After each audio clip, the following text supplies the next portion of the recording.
Kelompok perlawanan di Lebanon Hizbullah meluncurkan tembakan menargetkan wilayah Kiryat Shmona.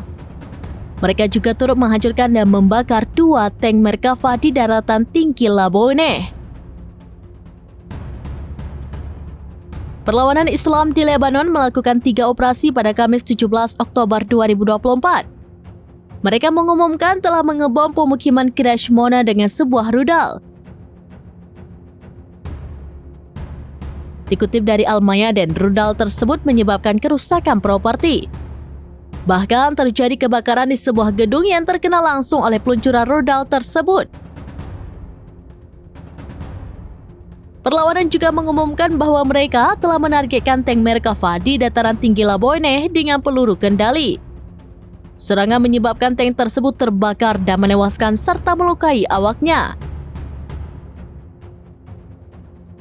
Tidak berselang lama, Hizbullah meledakkan tank Merkava yang kedua pada ketinggian yang sama. Sirene pun dibunyikan di Galilea Tengah, Lembah Yordan, dan Galilea Atas sampai ke Saknin dan Marj Bani Amer. Iran yakin Israel tidak akan berhasil menyerang fasilitas nuklir Teheran. Netanyahu berjanji kepada Joe Biden. Peringatan tersebut mengindikasikan serangan rudal besar-besaran dari Lebanon di utara.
Download Tribun X sekarang, menghadirkan lokal menjadi Indonesia.